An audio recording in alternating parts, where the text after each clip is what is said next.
Olá pessoal, professor Arilson por cá, trazendo uma revisão, dicas rápidas, tá, de direito penal militar. Vou tentar ser o mais breve possível. Se a gente achar que o vídeo vai ficar muito longo, vamos tentar fazer em 2 vídeos para que a gente possa aí compartilhar no WhatsApp, ok? Vou baixar aqui para vocês rapidinho, abrir aqui o resumo, tá? Um resumo rápido de dicas rápidas para os senhores. Então, com relação a fontes do direito penal militar, quais são as fontes do direito penal militar? Gente, eu tenho que lembrar que nós temos 2 tipos de fontes, tá? Fonte material e fonte formal. A fonte material é de onde emana o direito, onde ele é produzido, tá? E aí nós temos como fonte material o quê? No caso do direito penal militar, somente a União pode legislar sobre o direito penal militar através do Congresso Nacional. As fontes formais é onde eu vou obter o conhecimento, são fontes de conhecimento, onde é que estão as normas do direito. E aí nós temos fontes formais diretas e indiretas. Lembrando que a fonte formal direta é a lei e as demais são fontes formais indiretas, tá? Quais são essas fontes formais indiretas? A jurisprudência, o costume, os princípios gerais do direito, a doutrina e a analogia. Lembrando que a analogia não pode ser utilizada para prejudicar o réu. Seguindo em frente, tá? Aqui nós temos fontes diretas e indiretas, ó. As diretas também são chamadas de imediatas e as indiretas são chamadas de mediatas. Então, primeiramente, imediatamente, eu tiro de onde? Eu tiro o direito da lei, tá certo? É a fonte formal, imediata ou direta. E as demais são indiretas. Definição de crime militar. Lembrando, pessoal, que crime é todo fato típico, antijurídico e culpável. E o crime militar, ele tem mais uma especialidade, ou seja, além dele estar previsto no Código Penal Militar, ele tem que satisfazer também as condições do artigo 9º ou do artigo 10 do Código Penal Militar. Lembrando que o crime é definido como toda ação ou omissão, típica, antijurídica e culpável. E o crime militar é aquele que está previsto na legislação penal militar.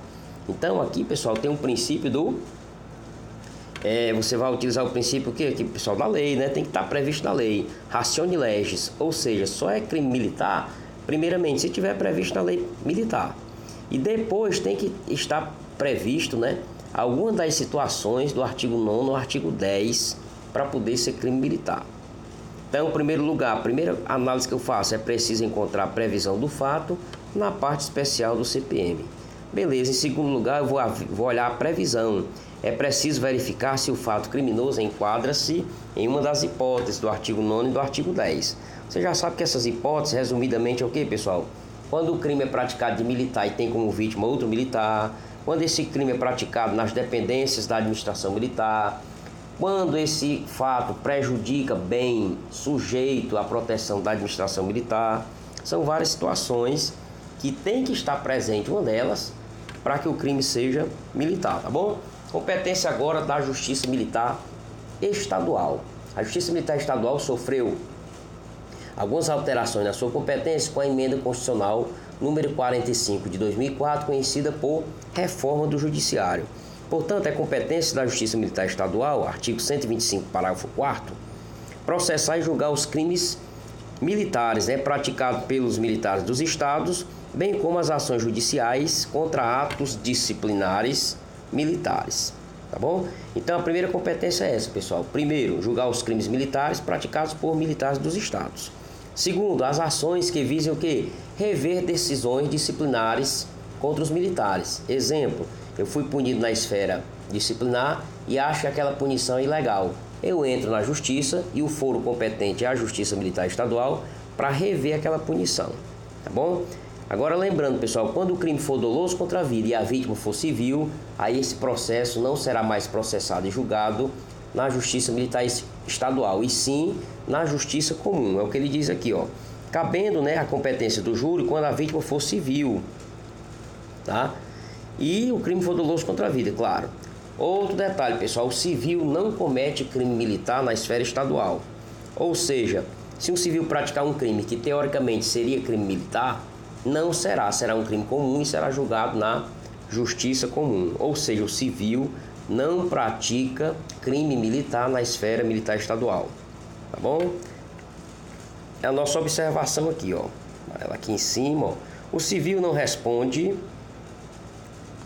na Justiça Militar Estadual, artigo 125, parágrafo 4º, né, da Constituição Federal de 88. que tem competência apenas para julgar o militar estadual. Entretanto, ele pode responder na Justiça Militar Federal. Aí é outra história. Se ele cometer um crime militar na esfera federal, ele será julgado na Justiça Militar da União, tá certo? O termo mais correto é Justiça Militar da União, beleza? Seguindo em frente, nós temos aqui os elementos constitutivos do crime. Resumidamente, pessoal, o nosso material traz somente a ação, a omissão, a tipicidade, a antijuridicidade e a culpabilidade. Lembrando que a ação e a omissão são modalidades de comportamento. A ação é um fazer, é um agir, é uma conduta positiva, né? Um comportamento positivo. A omissão é um deixar de fazer, é uma conduta negativa, é um comportamento negativo. É um não fazer quando a lei exigia que você fizesse. Tipicidade, antijuridicidade e culpabilidade. Portanto, aqui não foi tratado o resultado nem o nexo de causalidade. Mas, se cair na sua prova, é ação ou omissão, tipicidade, antijuridicidade e culpabilidade. Esses são os elementos constitutivos do crime, de acordo com a sua apostila, né, de Direito Penal Militar. Tá bom? Temos um detalhezinho aqui, ó. Não são elementares constitutivos do tipo penal, ou seja, a condição de superior e de subordinado, quando o agente não conhece. Ora, se eu não sei que aquela pessoa se trata de um superior hierárquico meu, e eu pratico uma violência contra essa pessoa, eu vou responder criminalmente, lógico. Mas não vou responder pelo tipo penal de violência contra superior. Por quê?